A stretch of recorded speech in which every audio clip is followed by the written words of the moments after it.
Hey y'all, new day, new verses. Today we're digging into Matthew 8 verses 5 through 13 about the faith of a Roman officer. Here we go.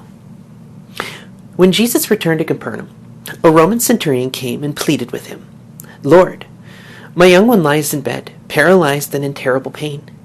Jesus said, "I will heal him." But the officer said, "Lord, I am not worthy to have you come into my home. Just say the word from where you are, and my servant will be healed. I know this, because I am under the authority of my superior officers, and I have authority over my soldiers. I only need to say go, and they go, or come, and they come. And if I say to my slaves, do this, they do it." When Jesus heard this, he was amazed. Turning to those who were following him, he said, "I tell you the truth. I haven't seen faith like this in all Israel. And I tell you this, that many Gentiles will come from all over the world, from east and west, and sit down with Abraham, Isaac, and Jacob at the feast in the kingdom of heaven. But many Israelites, those for whom the kingdom was prepared, will be thrown out into outer darkness, where there will be weeping and gnashing of teeth." Then Jesus said to the Roman officer, "Go back home, because you have believed, it has happened." And the young one was healed at that same hour. There's a lot to dig into this. Not just the fact that it's one of the few times in the Bible that Jesus is amazed. And it's really quite fun to see that it is the acts of pure faith that amaze him, and they're done by non-Israelites. The other time being the Samaritan woman, which we'll get to later. I do think it quite beautiful, though, that it's an understanding not just of authority, but God's grace over everything. Because the Roman centurion understands authority. A person above him has command over him, person below him follows his commands. Very straight form of chain. I think the beauty here, though, is who's doing it. Because a Roman centurion is not exactly going to be fond of interacting with a Jewish person. In fact, history shows that Roman centurions and Romans in general didn't particularly like the Jews. And there was not a whole lot of camaraderie between them. But you have this man, this centurion, who is from a culture that's supposed to see their leader, Caesar, as a God-touched human being, divinely meant to run, spawn of Romulus and Remus, to be the OG Julius Caesar kind of thing. And they don't really think about, at least the culture doesn't, think about the fact that they're just people. In fact, it does everything it can to promote otherwise, to say, well, this is your human leader, treat him like a god. And instead, the centurion, who we don't know how much bloodshed he's seen or how much war he's seen, but to say the fact that he's an officer, he's probably been through a fair bit. And he comes to Jesus recognizing not only Jesus' authority, but who he truly is. The one being who could make a sick and hurting person well, a paralyzed and in terrible pain suffering person set right. Knowing that Jesus not only has the ability to do it, but the authority that because he said it, it will happen. And I think that's the core of what I want to get to today with this verse. If God said it, we can believe it because he's true to his word. All throughout the text, through the biblical teaching, every promise he keeps, or he makes, he keeps. If he gives his word, he holds to it. Even in places where he knows human beings will fail. Like he did with Abraham, like he did with Moses, like he did with David, like he does with us.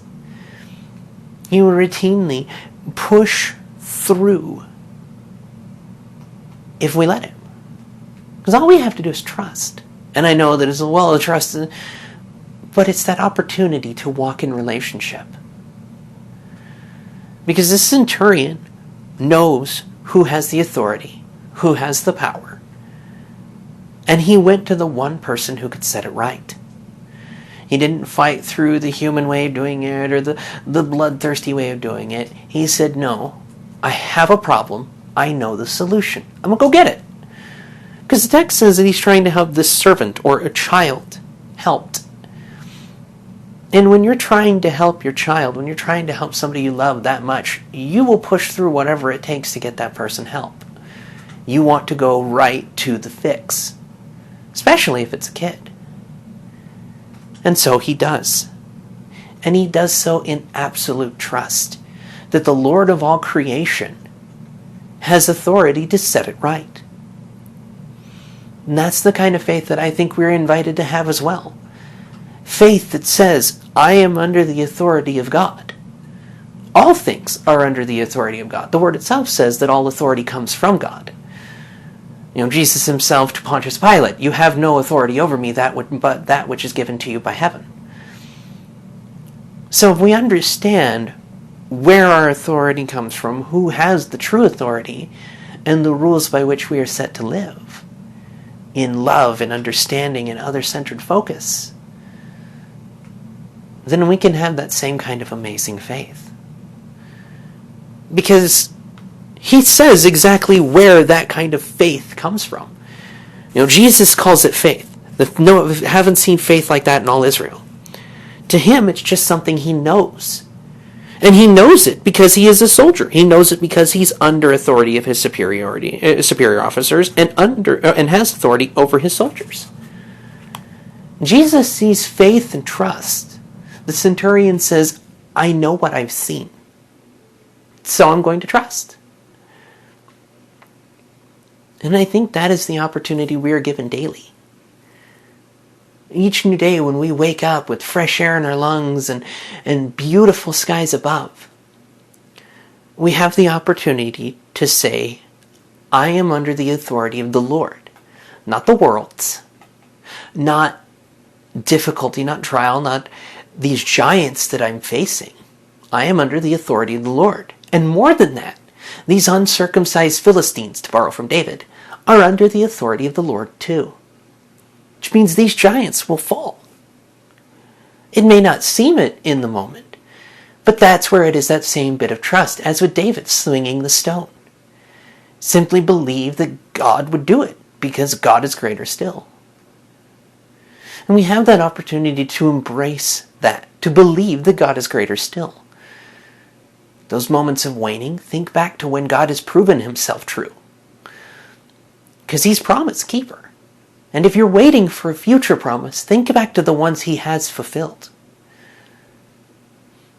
Because at that point, it's not a matter of will it or won't it happen. It's a matter of, am I willing to be patient enough to trust the Lord's timing rather than force it on my own?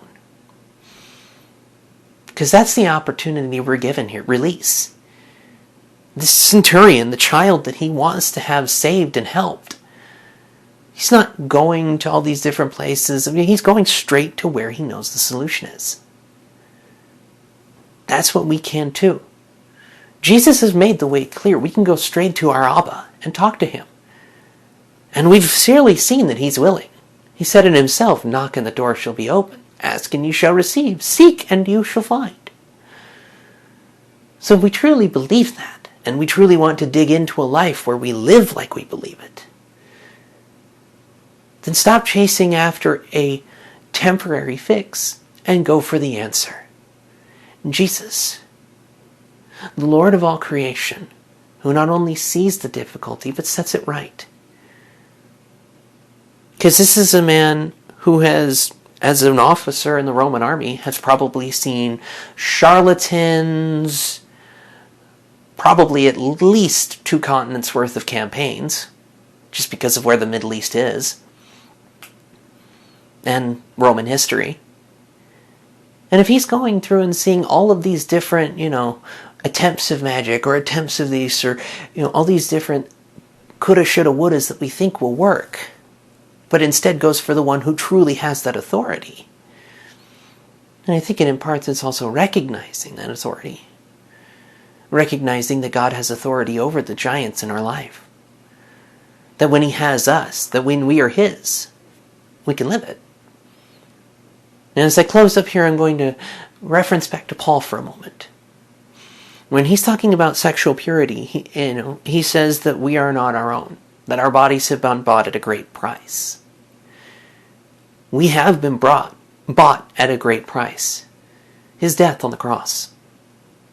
He died for our sins, for our failures, for our mistakes, for our brutality. I know I've said failures before, but for our failures. He was pierced for our transgression, crushed for our failure. And by the wounds he bared, we are set free.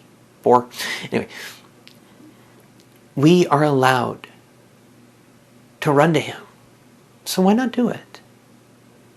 If you could cut out the middleman, cut out the in-between, cut out the bureaucracy, and just go straight to the one, straight to the source, and say, this is broken and needs to be set right. I am broken and want to be set right. Well then, we will be.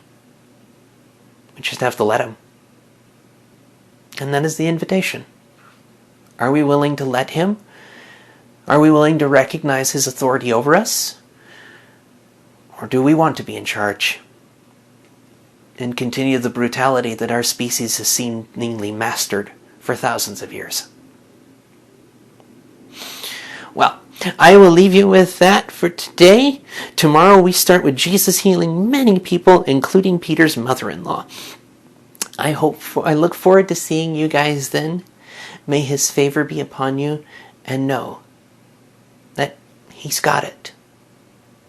All we have to do is let go of our white-knuckling grip to keep a hold of it. See you then.